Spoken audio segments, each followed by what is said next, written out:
Me being a 19-year-old female, was at a house party a couple days ago. I only knew a couple of the people there and the party was packed.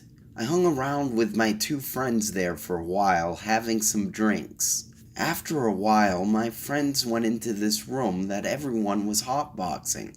I didn't go in because I really didn't feel like drinking and being stoned at a party where I barely knew anyone. So I just mingled for a bit, then went on my phone talking to my other friends. I noticed this guy who keeps staring me up and down, and I instantly felt my stomach sink. I'm no stranger to people trying to catch my eye to strike a conversation or flirt, but I instantly had a bad feeling about this guy. I looked back at my phone and sent my location to my friends, just letting them know where I was because the vibe was changing from chill to sketchy. There were a bunch of soda cans in the kitchen, so I got up to grab a Sprite instead of having any more alcohol. I had brought my own alcohol. I never take drinks from strangers. The guy that had kept staring me up and down comes in and starts trying to get me to take this drink from a red Solo cup. I was like, nah, I have a Sprite. Thanks though. This didn't stop him. He kept trying to give me the drink and I was getting annoyed because he kept being super pushy. And I'm really blunt. So I was like, look, I don't want your drink or your company. And I walked away. I thought that would be the end of it, and I pushed the sketchy red cup drink situation to the back of my mind. One of my friends exited the hotbox room, stoned and happy. We hung out some more, and my friend wanted a cigarette, so I went out on the balcony with her. As we are there, she puts her cigarettes on the ledge, and she starts talking animatedly. Her arm pushed her cigarettes off, and they fell down into the yard. I was going to go downstairs and outside with her to get her cigarettes, but she told me she had to grab something from her car anyways, and that she'd be right back. I decided just to wait on the balcony for her. I'm on the phone and I hear the door open, and I expected it to be her. I'm about to say, that was quick. I spin around and I am face to face with the guy who tried forcing me to take that red cup drink. He just grabbed my face and kissed me. I pushed at his chest and said, "What the fuck, dude? Did you not hear what I said?" He proceeded to say something in Spanish. I can't speak Spanish, but I was able to pick up a few words he was saying, like puta. I had a friend who was an exchange student, and she taught me all the naughty Spanish words. I told this creep to fuck off, and went to push him to go back inside, and he pushed me against the wall and attempted to kiss my neck. That's when I pushed him away as hard as I could. He let go of my wrists and grabbed my throat, hard, while still maintaining eye contact and smirking at me the whole time. This creep used his other hand to grab my ass. My friend came back from getting her cigarettes, poked her head out, saw what was happening, and she tried to intervene, but this guy pushed her away. I heard my friend say, "What the fuck? Hell no!" And she grabbed the closest guy to the door from inside and brought him out onto the balcony. Random heroic guy from inside grabbed the crazy throat grabber, putting him in some sort of hold, and started screaming at him. The throat grabber was kicked out of the party. I'm pretty sure someone punched him in the face, too. Everyone was super apologetic and said they didn't even know who the guy was. I wasn't about to call the cops because I wasn't going to get the party busted, but I had went to the bathroom and immediately broke down crying. I called some of my friends to come pick me up after the party. My friends who were at the party were not sober enough to drive. I still have a couple finger mark bruises on my neck, and I'd hate to think of what would have happened had my friend been distracted by something and not come back out on the balcony when she did. At least I know my intuition works great, but let me just say, I'm not gonna go to a party where I barely know anyone ever again.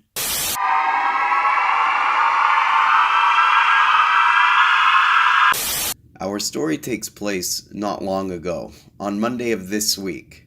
I was at a Costco in the US with my mom, and we had decided that after we picked up our groceries that we'd grab a bite to eat from the Costco's pizza place. My mom leaves to go to the bathroom, so I'm left all alone standing in the back of the pizza place. Now, here's where things take a turn for the creepy. An older man, maybe in his 50s or 60s, calmly approaches me and says to me in a sweet tone, "Hey kid, you want a free drink?" and offers me an empty cup. Now, knowing that I'm about to get in line to order some food and beverages, I politely decline his offer. His tone then changed. He spoke in a lower, more grave voice. "Kid, don't be dumb, it's a free drink." It's at this point I decided to inspect the cup he's holding, and I notice a shine around the edges of the cup. The rest of the cup was completely dry and untouched, so this seemed awfully suspicious. I again declined his offer, making him visibly upset as he begins to approach me. Thank God for my mom. She came back in the nick of time, and the old man backs away and altogether leaves the area. I never saw him again. I don't even want to think about what he may have put in that cup, or why he offered it to a 15-year-old girl.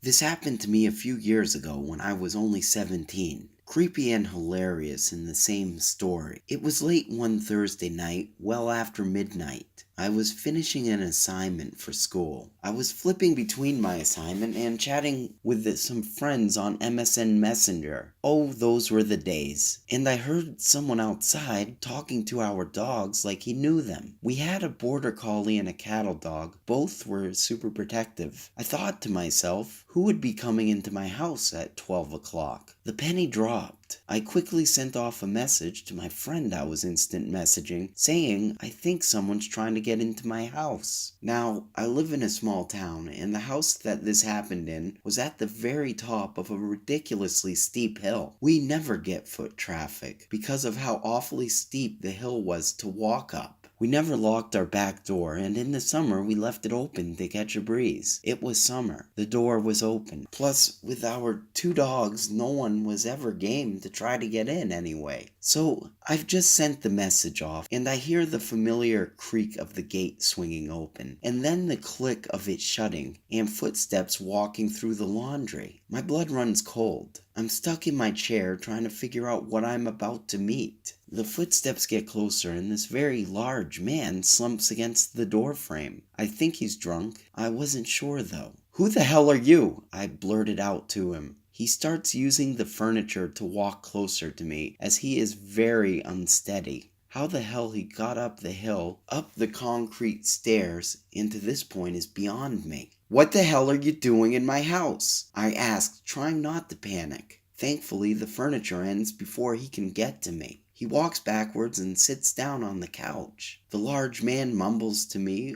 over and over, "I'm just gonna sit down here. I'm right here. I'm gonna sit down here. I'm just gonna take a seat and sit down here." I'm trying to figure out what the hell to do next. The phone isn't close by. My parents are asleep up the hallway, and I have to walk near this man just to get to my parents. My younger sister is in the room closest to him, but she's asleep. No one knows what's happening. I'm not game to turn my back on this guy and message my friend again. I'm also dressed in just underwear and a tank top. No bra. I stand up and say, "I'm just going to bed now." As I stand up, he realizes how I'm dressed. This dude also stands up and says, "My, you have a sexy ass, don't you? Real sexy ass. You do. You know you do have a sexy ass, don't you?" And starts to get closer to me. I bolt through the kitchen up the hallway and fling myself on top of my dad in his bed, yelling about the drunk in our house. I don't think I ever ran so fast or screamed that loud ever. It finally registers to my parents what is happening. Dad gets up. This man is halfway up the hallway, having followed me. Now, my father is a very tall and hairy man. He had a penchant for dyeing his hair, mustache, and chest hair purple. My dad was also sleeping in only his underwear. So this creepy, somewhat drunk or high guy now has a tall, angry, hairy, mostly naked purple man yelling to him to get out of his house. The dude sprints out of the house and runs down the hill. My mom was on the phone with the police, and our next door neighbors had heard my dad roaring and also called the cops. My best friend lived in that house and she came out and comforted me. Her dad, who was over 6 feet and built like a brick house, came over and sat in the front yard until the cops turned up. 4 cops arrived. Must have been a slow night. 2 marked cars, undercover detectives, and the dog squad. My street looked like a disco party. They eventually caught the guy and he was charged with drunk and disorderly trespassing. I saw my friend I was messaging the next day and explained everything. My friend thought I was joking. Good to know if there's ever a next time not to message him. To this day, I'm not sold on him being truly drunk or intoxicated. It was Thursday. He seemed too coherent in places, and being able to get to where he was, you couldn't do that plastered. Having the ability to talk the dogs down like that. We didn't really live near any pubs, so he had to live nearby. And I would walk to school every day, so maybe he had seen me then. Someone in our neighborhood had found out that a pedophile had been relocated to our neighborhood. So who knows? Was it him or just a rumor? I have never forgotten that night or the fear. There's always the what ifs. Like, what if I had been the only one home? What if he had gotten a hold of me?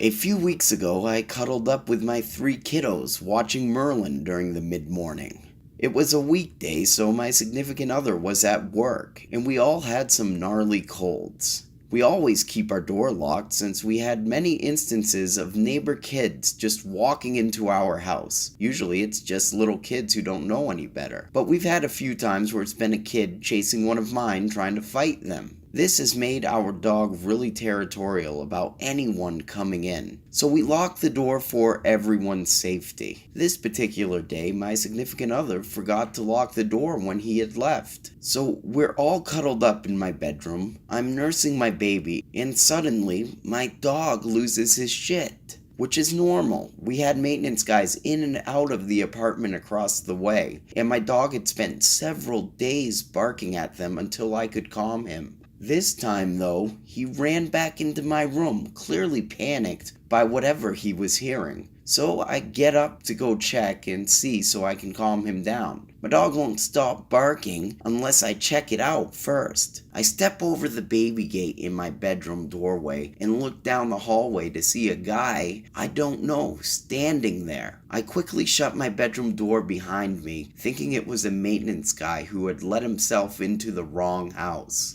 I immediately start telling this guy that he went to the wrong place, that we had had no notice that we'd be getting a visit from maintenance, and he should know better because of my dog. The guy just smiled at me and asked me if I was Yanni, and then started apologizing for having the wrong house, asking if I was sure this was the wrong house. He didn't turn to leave. Instead, he took a few steps further into my house towards me. It was then that I realized he had a lit cigarette in his hand that he was actively smoking while standing in my living room. So clearly not maintenance. I told him he wasn't supposed to be here and he needed to leave now. He laughed and said it was the address he was given. He wanted to know if I was sure he had the wrong house. I told him to go, that my dog would hurt him. My dog was going nuts in my room the whole time during this exchange. The stranger who let himself into my house apologized and walked a few more steps towards me. I raised my voice and told him to get the fuck out or my dog will attack him. As I was yelling, my oldest son opened the bedroom door and the creepy stranger saw my dog standing in my doorway. The stranger looked back at me, looked at my dog again, and then he left my house really quickly. It's possible he was just a super weird dude and had the wrong house. But I told him to leave at least 5 times, and he made no moves to leave my house until my dog was free to attack him. Also, what kind of person just walks into a home of someone they don't even know well while smoking a cigarette? I'm glad my dog is huge and scary sounding because honestly, he mostly just wanted to hide behind me. And I don't think he would have been much help if the guy had been a little braver.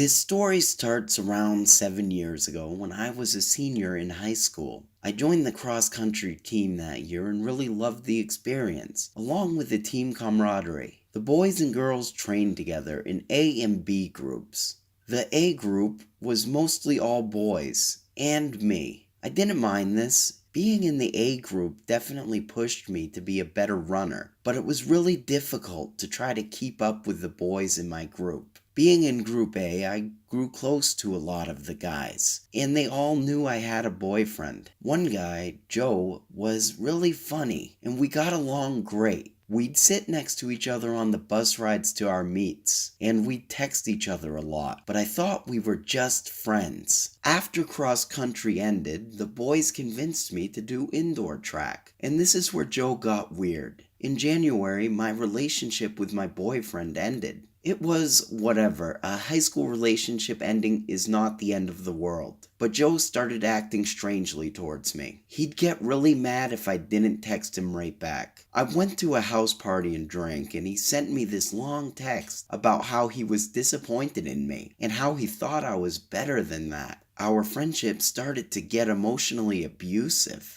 Joe kept on mentioning how I made him feel worthless, and he said things like, "I bet you wouldn't ever care if I died." He was always jealous and became so controlling. So I decided to take a break from Joe. He didn't like this. Joe started spreading rumors around school that I was hooking up with guys. Joe started spreading rumors around school that I was hooking up with guys who had girlfriends. Told people that I did sexually explicit things for weed, along with other really awful things. Luckily, most people didn't believe him. By the time the outdoor track came around, our friendship was completely over. I was really happy because the girls and boys track teams were separated during indoor track practice, and girls distance had their own coach and their own practices. So I saw Joe, but I never had to train or practice with him. He stopped calling and texting me, and that was a relief too. After track season ended, I was about to graduate. Joe sent me a long apology. He said he didn't know he had feelings for me until my boyfriend and I broke up. He said that's what triggered his weird behavior, and he was sorry for ruining our friendship. I accepted his apology and went on with my life. We texted from time to time, but we absolutely were not close friends anymore. The summer after my senior year is where Joe started to make me nervous. At least once a week, at 1 or 2 in the morning, a car would drive down our street blasting its horn. It became such an issue that the whole neighborhood was on watch for this mystery horn blaster. I started to get texts from Joe some nights saying things like, "Come out." I'd reply to him the next morning with just a question mark, and he'd say that he was drunk and just drunk texted. I worked over the summer, so I was usually in bed by like 9 or 10ish, but one night I was up a little late. That night, when I turned off my bedroom light, I immediately got a text from Joe that said, "Good night." This freaked me out. I told my parents everything that had happened, and they were concerned. My dad immediately thought Joe must have been the mystery honker. I sent Joe a non-threatening text just saying that I work long days, so I'm normally in bed early. That in the future, I'd appreciate not getting texted so late. I still got sporadic texts from Joe, but the mystery honking stopped, which was great. In the fall, I went away to college. One weekend, while visiting home, I was up in my bedroom, and I got a text from Joe at around midnight saying, "Welcome home." I freaked out and looked outside, but I didn't see his car. I asked how he knew I was home. He said a lot of people were home for the weekend, so he just assumed I was too. Joe then proceeded to favorite all my tweets, around 2,000 of them, and he liked all my Instagram posts. I had enough of him at this point and blocked him literally everywhere. I texted all my friends and told them what happened, and to not mention me to Joe at all because he definitely was obsessed with me. Joe then called me and told me he was going to kill himself. I told my parents everything, and my dad got the police involved. I didn't hear from Joe after this until 2 summers later. It's important to note around this time, one of my brothers had moved out. My mom wanted to turn my bedroom into an office, so I moved rooms upstairs to my brother's old bedroom. My room now faced the back part of the house, not the street. My dad works in the courts and occasionally he has bail duty, where if someone gets arrested, my dad's the person that has to post bail. It sucks because he could get a call at 2 a.m. and have to go bail someone out. On one particular night, my dad got a bail call at 2 a.m. He went downstairs and got water and saw the motion light in the backyard was on. That was weird. He looked out the kitchen window and saw a guy in our backyard, looking up at my room.